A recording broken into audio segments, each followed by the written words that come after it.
Bismillahirrahmanirrahim. Assalamualaikum warahmatullahi wabarakatuh.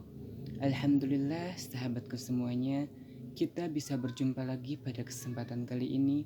Semoga kita semuanya selalu diberikan keberkahan dalam kehidupan kita semuanya, dijauhkan dari segala marah bahaya apapun, dan semoga kita semuanya selalu diberikan kesehatan oleh Allah Subhanahu wa taala. Amin ya Allah ya rabbal alamin. Kita doakan juga kepada orang tua kita, saudara kita, atau teman-teman kita yang sedang sakit. Semoga Allah cepat sehatkan seperti semula, diangkat penyakitnya dan digantikan dengan kesehatannya seperti semula. Amin ya Allah ya rabbal alamin. Alangkah baiknya untuk mengawali pertemuan kita pada hari ini, kita awali juga dengan membacakan sholawat kepada Rasulullah Shallallahu Alaihi Wasallam. Semoga kita semuanya mendapatkan syafaatul uzban yaumil qiyamah nanti. Amin ya Allah ya rabbal alamin. Sallallahu ala Muhammad. Sallallahu alaihi wasallam.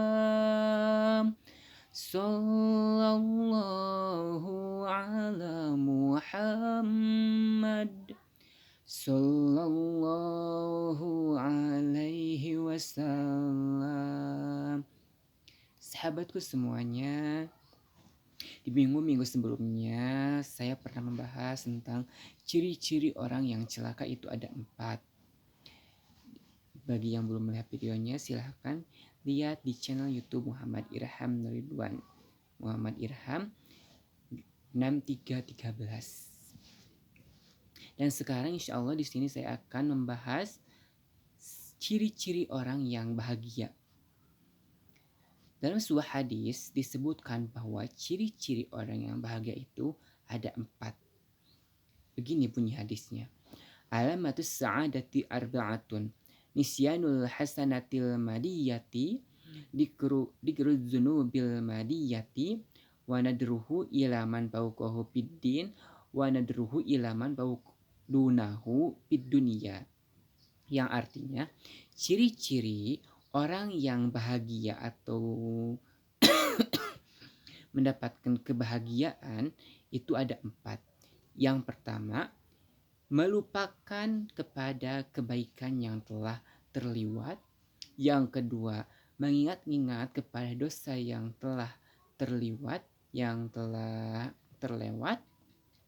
Yang ketiga, melihatnya kepada manusia lebih atas dalam masalah agama. Yang terakhir atau yang keempat, melihatnya kepada orang lebih rendah dalam hal atau dalam masalah dunia. Jadi maksud dari hadis tersebut adalah bahwa ciri-ciri orang yang bahagia, mendapatkan kebahagiaan itu ada 4. Yang pertama, melupakan kebaikan yang telah kita lakukan, yang telah terlewat. Jadi ketika kita sudah melakukan kebaikan, maka jangan kita ingat-ingat kebaikan yang telah kita lakukan. Lupakan saja. Biarlah Allah yang mencatat, biarlah Allah yang menilai kebaikan kita. Biarlah malaikat yang mencatat kebaikan kita. Jangan sampai kita mengingat-ingat kebaikan yang telah kita lakukan, kebaikan yang telah kita berikan kepada orang lain. Misalnya, kita itu sudah melakukan sedekah kepada orang lain. Jangan sampai sedekah yang kita sudah berikan kepada orang lain itu kita terus ingat-ingat, kita terus bahas-bahas di kemudian hari. Itu tidak baik. Jika kita ingin termasuk ciri-ciri orang yang mendapat kebahagiaan, maka kita harus melupakan kebaikan yang telah kita lakukan di masa lalu atau kebaikan yang telah terlewat. Yang kedua, mengingat ciri-ciri orang yang bahagia itu adalah mengingat-ingat kepada dosa yang telah terlewat.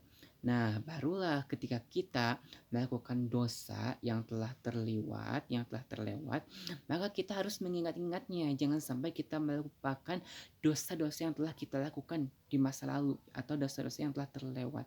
Ingat, dosa itu harus ditobati. Ketika dosa tidak ditobati, maka itu akan menjadi siksa di akhirat nanti. Jadi ketika kita sudah melakukan dosa seperti di masa lalu kita melakukan kebohongan atau di masa lalu kita melakukan sebuah pencurian, maka ingat-ingatlah dosa tersebut. Lalu kita tobati dengan taubatan nasuha kepada Allah. Mohon ampunan yang sebesar-besarnya supaya Allah mengampuni dosa-dosa kita yang telah terlewat. Kemudian yang ketiga yaitu melihatnya kepada manusia lebih atas dalam masalah agama. Jadi dalam masalah agama kita itu harus lebih melihat lebih kepada orang yang lebih pintar keilmuannya daripada orang yang lebih rendah keilmuannya. Maksudnya bagaimana? Dalam masalah agama misalnya seperti ini.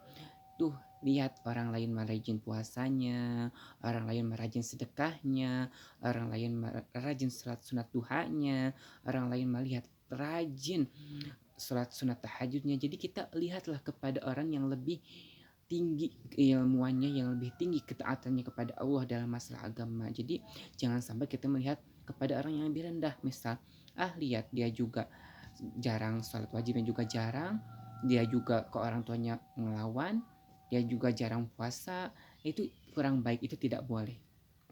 Jadi dalam masalah agama kita itu harus melihat kepada orang yang lebih tinggi keilmuannya daripada kita. Kemudian yang terakhir, ciri-ciri orang yang mendapat kebahagiaan yaitu melihatnya kepada manusia yang lebih rendah dalam masalah dunia.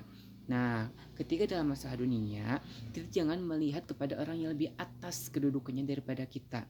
Misal, kita itu misalkan memiliki motor, sedangkan kita itu melihat kepada orang yang lebih rendah daripada kita. Kita bersyukur karena kita memiliki motor. Lihat orang lain itu tidak memiliki motor, dia hanya memiliki sepeda. Kita masih beruntung, kita diberikan motor oleh Allah Subhanahu wa taala. Jadi kita harus bersyukur melihat kepada orang yang lebih rendah atau yang lebih kurang daripada kita. Jangan sampai kita melihat kepada orang yang lebih kaya daripada kita. Ketika kita melihat dalam masa dunia kepada orang yang lebih tinggi kedudukannya daripada kita, maka kita tidak akan bersyukur. Misal nih, kita itu melihat kepada orang yang lebih kaya, misal kita punya motor sedangkan orang lain ada yang punya mobil, maka kita tidak akan pernah bahagia karena kita selalu melihat kebahagiaan orang lain yang lebih bahagia daripada kita, yang lebih kaya daripada kita. Jadi kesimpulannya bahwa ciri-ciri orang yang mendapat kebahagiaan itu ada 4. Yang pertama, melupakan kebaikan yang telah terlewat. Yang kedua, mengingat-ingat dosa yang telah terlewat. Yang ketiga, melihatnya kepada manusia yang lebih tinggi dalam masalah agama. Yang terakhir, melihatnya kepada manusia yang lebih rendah dalam masalah dunia. Sekian dari saya, mohon maaf kekurangannya. Wassalamualaikum warahmatullahi